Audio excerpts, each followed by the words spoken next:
pick up your damn suffering and bear it and try to be a good person so you don't make it worse.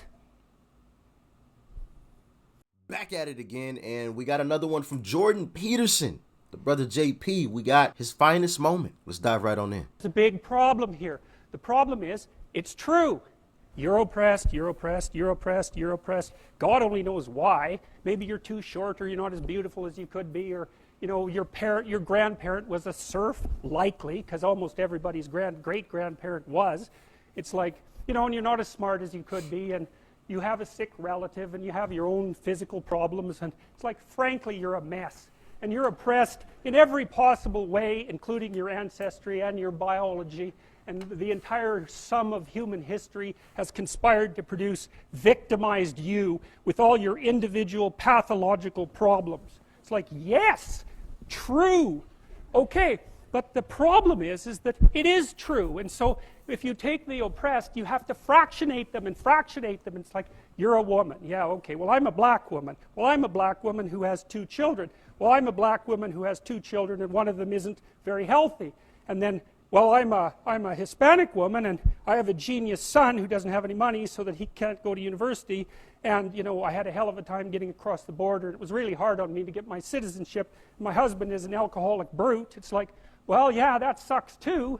And so, let's fix all your oppression. And we'll take every single thing into account, and then we'll fix yours too. We'll take every single thing into account. It's like, no, you won't, because you can't. You can't. It is technically impossible. First of all, you can't even list all the ways that you're oppressed. Second, how are you going to weight them? Third, who's going to decide? And that's the bloody thing. Who's going to decide? That's the thing.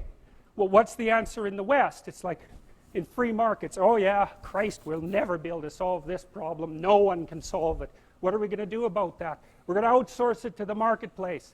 You're going to take your sorry, pathetic being, and you're going to try to offer me something that maybe I want. And I'm going to take my sorry, pathetic being, and I'm going to say, well, all things considered, as well as I can understand them, maybe I could give you this much money, which is actually a promise, for that thing. And you've packed all of your damn oppression into the price. And I've packed all my oppression into the willingness to pay it. And that solution sucks. It's a bad solution. But compared to every other solution, man, it's why 10% of us have freedom. And so there's a tremendous illogic at the bottom of this. It's like, you have to fractionate the oppressed all the way down to the level of the individual. Well, that's what the West figured out. There's a couple of figures who are at the mythological roots of our culture, and people get upset with me because I bring in religious themes, but I understand some things about mythology and religion. And it's not an accident that the axiomatic Western individual is someone who was unfairly nailed to a cross and tortured. It's like, yes, right, exactly. So what do you do about that? Well, I thought about that for a long time too. It's like, well, you don't get together in a damn mob, because all that does is allow you to be as horrible as you could possibly imagine and suffer from none of the consequences. That's a bad idea. So how about we don't do that? Well, there's a deep idea in the West too. It's like, pick up your damn suffering and bear it and try to be a good person so you don't make it worse. Well, that's a truth. I read a lot about the terrible things that people have done to each other. You just cannot even imagine it.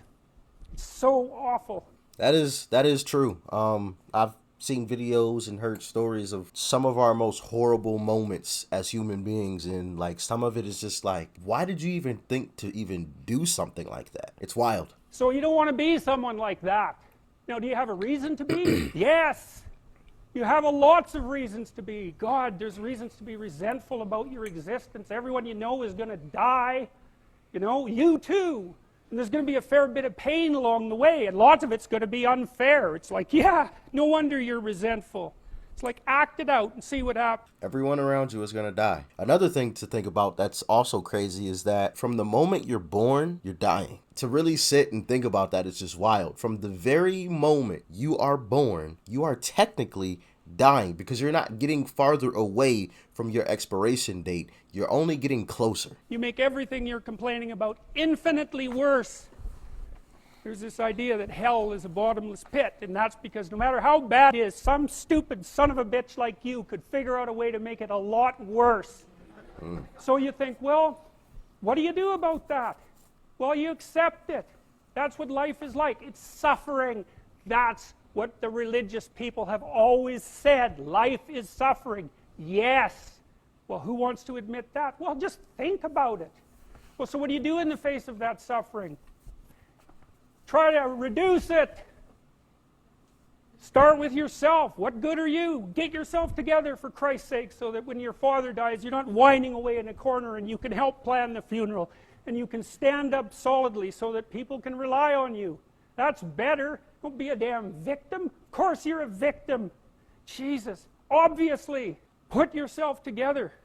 And then maybe if you put yourself together, you know how to do that. You know what's wrong with you, if you'll admit it. You know there's a few things you could like polish up a little bit, that you might even be able to manage in your insufficient present condition. So you might shine yourself up a little bit, and then your eyes will be a little more open, and then you can shine yourself up a little bit more, and then maybe you could bring your family together instead of having them be the hateful, spiteful, neurotic, infighting batch that you're like doomed to spend Christmas with.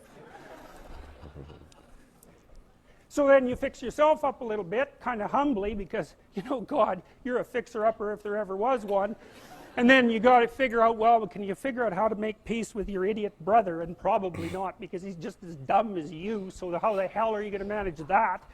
And so then maybe you get somewhere that way, and your family's sort of functioning, and you find out, well, that kind of relieved a little bit of suffering, although it reduced the opportunities for spiteful revenge, and that's kind of a pain in the neck.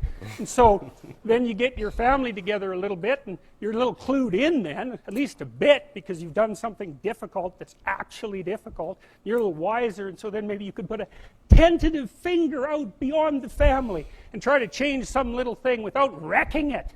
It's like, our society is complex, and we teach our students that they could just fix it. It's like, go fix a military helicopter and see how far you get with that. It's like, what are you going to do? You're like a chimp with a wrench. Whack! Oh, look, it's better. It's like, no, it's not better. Things are complicated, and to fix things is really hard. And you have to be like a golden tool to fix things, and you're not.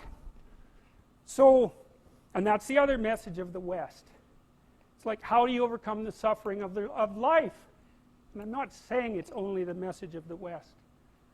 How do you overcome the suffering of life? Is be a better person. That's how you do it. Well, that's hard. It takes responsibility. And I think, you know, if you said to someone, you want to have a meaningful life? Everything you do matters. That's the definition of a meaningful life. But everything you do matters. So you're going to have to carry that with you. Or do you want to just forget about the whole meaning thing, and then you don't have any responsibility, because who the hell cares? And you can wander through life doing whatever you want, gratifying impulsive desires for how useful that's going to be. And you're stuck in meaninglessness, but you don't have any responsibility. Which one do you want? Well, ask yourself, which one are you pursuing? And you'll find very rapidly that it isn't the majority of your soul that's pursuing the whole meaning thing, because, well, look what you have to do that. You have to take on the fact that life is suffering. You have to put yourself together in the face of that. Well, that's hard. Christ, it's amazing people can even do it. I'm stunned every day when I go outside, and it isn't a riot with everything burning. Because really, God, you talk to people, it's like, I knew this guy, he'd been in a motorcycle accident, and it really ruined him, and he was like a linesman, you know, working on the power, and he was working with someone who had Parkinson's disease, and they had complementary inadequacies, and so two of them could do the job of one person, and so they're out there fixing power lines in the freezing cold, despite the fact that one was 3/4 wrecked with a motorcycle accident, and the other one had Parkinson's. It's like, that's how our civilization works. It's like, there's all these ruined people out there, they've got problems like you can't believe. Off they go to work and do things they don't even like, and look, the lights are on. My God, it's unbelievable. It's a miracle. It's a miracle. And we're so ungrateful. College students, That's an awesome story to hear. You know, two guys who obviously have their own problems, but together they can get the job done. It speaks to how important it is to work together and how much we can actually get done if we just work together. Postmodern types, they're so ungrateful. You know, they don't know that they're surrounded by just a bloody miracle. It's a miracle that all this stuff works, that all you crazy chimpanzees that don't know each other can sit in the same room for 2 hours sweltering away without tearing each other apart, because that's what chimps do. So anyways, so what happened? Well, I made some videos and I got to the bottom of some things, at least as far as I can tell, so I told you what the bottom is, and then I got this idea about what you might do about it, which isn't my idea. It's not my idea. It's an old idea. It's far older than Christianity. It's old. It's the oldest story of mankind. Get yourself together. Transcend your suffering. See if you can be some kind of hero. Make the suffering in the world less. Well, that's the way forward, as far as I can tell, if there is any way forward. And that's what's under assault by the postmodernists. So look out, because they know exactly what they're doing, and they know exactly why they're doing it. And that's what it looks like to me. So that's it. So a very, very interesting speech there. A lot to unpack, a lot to take from that. Like, you know, like I said, we all have some things that we could sit and complain about or consider ourselves victims over. But at the end of the day, and this goes to Eric Thomas, E.T. the hip hop preacher. He's a motivational speaker that I used to listen to quite a bit. Still do listen to him from time to time. But he said if somebody pushed you over or pushed you down, and I come back a week later and you still laying on the ground complaining, you're at fault. Like, yeah, I get that person, whoever pushed you down, yeah, of course they were wrong. But the fact that you stayed there and you chose to stay there, that is now your fault. It's on you. It's on you. Put yourself together. Try to be as good of a person as you can be to make sure your suffering isn't any worse. Like, share, comment, hit that subscribe button if you're new. Go and join the new Discord server too. It's the first link down below. Peace and love. I'm out.